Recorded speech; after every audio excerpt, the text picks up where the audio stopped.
heard the opening of Song of a New World by Richard Basile, played on a Briz 2000 yellow brass horn. This is a Knopfgeier style horn, and it's one of the horns made in alliance with Ken Pope and Ian Ballou. Right now, you can actually get one of these from Pope Horns for about $5,500, give or take. I had this horn come into my shop for service. It's in really good shape. The local player here in Phoenix owns it and was having me do some work on it. And I asked her, could I do a review on this horn? Just to tell people more about it. I feel like there's not a lot of content out there actually describing what exactly these horns are, how they are from somebody not affiliated with Pope, although I certainly think it's a great company. Ian Ballou is, of course, one of the great repair technicians of this age. He's just phenomenal. Pope Horns, of course, sells used horns, is very good at that. They're doing that a very long time. But I just thought I'd give a review on this horn while I was in the shop. I just took this horn all the way apart, did a full clean on it, clean and service, and was able to just see some of the build quality of it.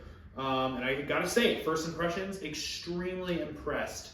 This is a good horn. This is really a very solid horn, and it plays quite well. I've been doing some noodling on it and stuff, and I'm going to play it for you a little bit more. But first of all, let's go ahead and talk about the build quality of this horn. So here we are at my workbench with the Briz 2000 horn. Some of my first impressions just from working on this horn. First of all, the general build quality of the horn is fine. It's quite good. But it definitely is a factory horn. There's a difference between this horn and a handmade one. And you can just kind of tell by the way things are looking here. So for instance, I'm just going to pop off this valve cap here. And if you look really closely at this valve cap, you can see there's just little rough edges here and there. The grooves on the edge are a little bit rough, and that tells me that this is absolutely a machine-made part. This is not a handmade part, and probably in mass bulk and quickly, and there's a reason for that. It's because it's made in a Chinese factory. That said, that's only a cosmetic thing. That's not affecting how the horn plays at all. I'll also say the little nuts on the end, and this is just me as a technician, but these little nuts on the end of the finger paddle bracket here, it feels a bit cheap to me. But again, this is simply a cosmetic thing. It's not affecting how the horn plays, and really its function. You back away just a little bit and, oh yes, this is great. But it looks machine made. That said, that's not terribly much of a complaint because it's only cosmetic.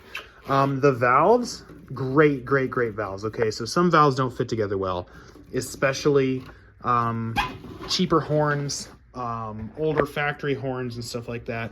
These valves fit together fantastic, okay?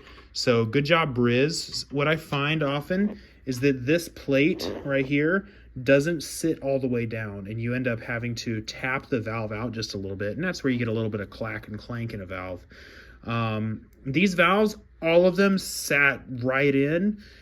Great build quality right there. So a very important part is this top bearing, and it sits perfectly well. No strange tapping needed. Also, the valves were so easy to align. There was no craziness. You can see I've got the valve perfectly aligned there. There was no craziness in the bumpers. I'm trying to trim them funny. I just put I actually left the very similar bumpers in.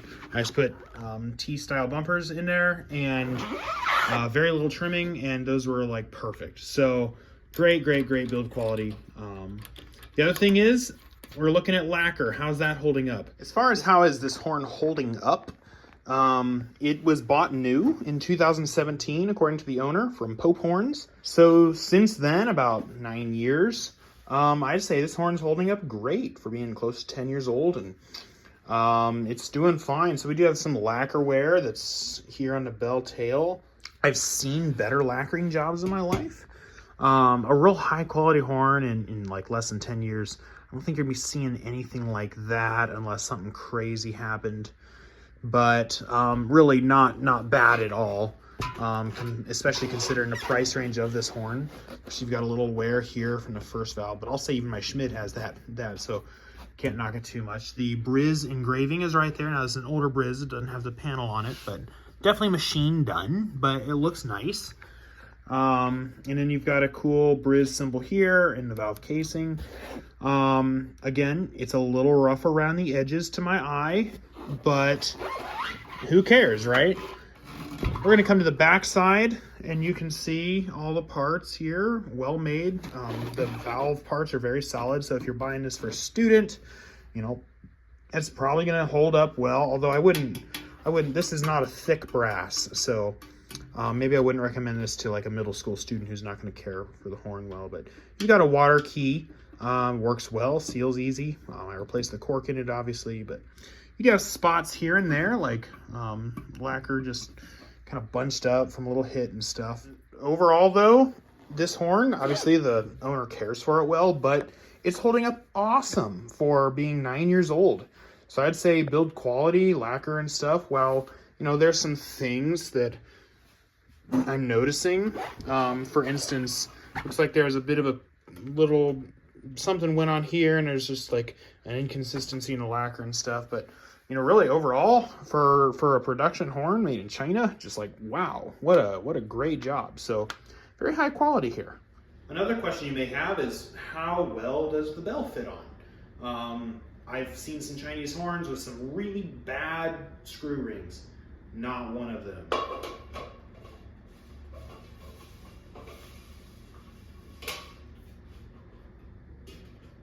Excellent bell ring.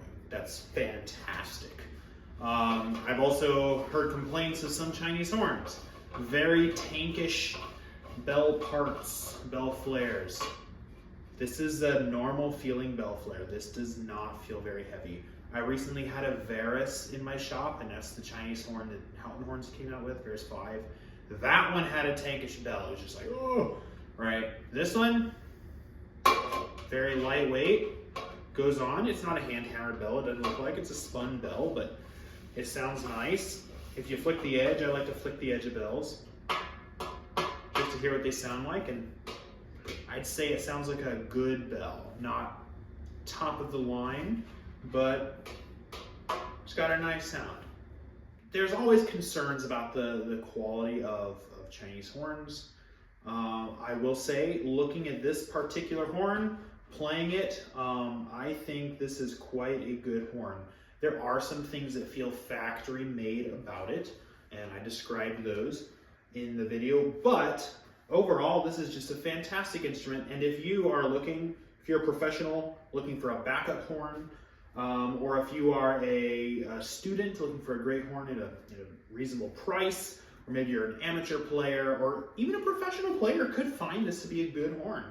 I don't think it stands really well up to like the Steve Lewis horns I've played, or the Engelbert Schmid that I own. It doesn't really stand up to an Alex 103 or anything like that. But that's not this horn's price range. And within this the price range of this horn, you're looking at buying one of these or buying a new Con. You're looking at buying one of these or buying a new Holton. And I would say you're probably better off buying this, just based on what I've seen. Now, I'm hoping maybe one of you out there has one of the new 8Ds. I'd love to try one of those and do a review on it, but I have to admit that I haven't seen a new Con in a while. But so, you know, things could be better, and I hear they are better, quality check wise and stuff. But where this horn is, like, this is definitely a high quality instrument. Everything works very well on it, and it's got a great sound. Now, there's a concern that people often have with Geyer style horns is, does the high B flat play well? I've definitely had horns that did not have a good B flat, and I've also had horns that didn't have a good A flat. So this particular horn, it could be different from different horns, but I'm just going to go ahead and play those notes for you, and then describe what I'm feeling.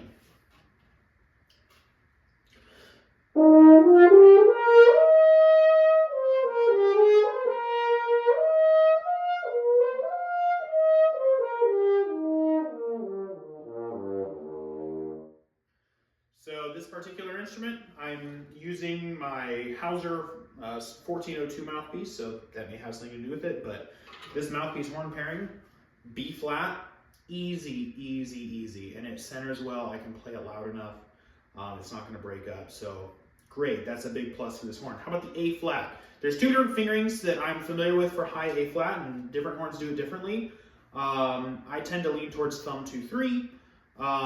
When I was playing a Steve Lewis horn for a while, which I don't play that horn anymore, but when I was, it actually liked thumb 2 a little bit better, depending on the circumstance. So those are two different fingerings that you can use. I'm gonna go ahead and do both, and you can hear which one's more in tune, and then I'll tell you which one centers better to my playing.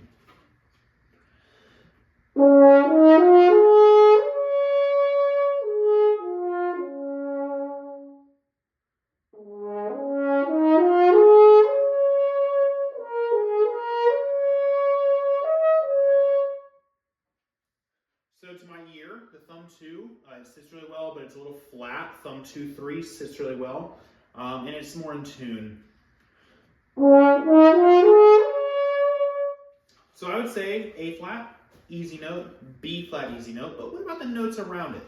So I'm gonna go play the G, A, B natural, and C, and see if those notes also sit, because sometimes I'm finding, just in my experience with horns, those notes, if one set of them is good, the others will be bad.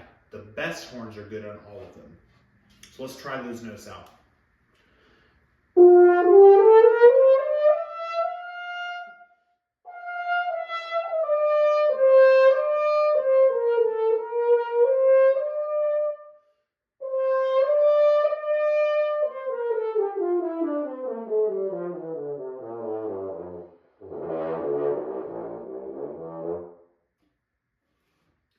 So, those notes are also really good. So my impressions of this horn, after having just played it for a little bit today, and working on it, is that this is a great horn, especially for the money. Of course, before you buy a horn, it's always wise to play it first, or make sure there's a return period for you in case it doesn't work out. But if you're looking at a Briz 2000, I definitely can recommend that it at least be a horn worth checking out, especially if it's from a reputable dealer. So thank you for watching. I'm hoping to do more of these review videos. My goal for my channel is to not have only sales on there, although I do a lot of that, of course. I try to make it informational, but of course I do horn selling with boydsbrass.com, and I use my channel to put videos up. But I also want to just make informational videos to help the horn community out. So keep an eye out for those. If you're interested in this kind of content, do like and subscribe. It definitely helps me out. And I don't plan to. So if you like content like this and you want to see more of it, I'm hoping to put more up as the horns come through my shop, horns that I want to review. I may end up reviewing my own horn, which is currently an Engelbert Schmidt horn. So if you want to see something like that, that'd be cool. It's quite a nice horn. So if you like content like this, like and subscribe, and we'll see you next time.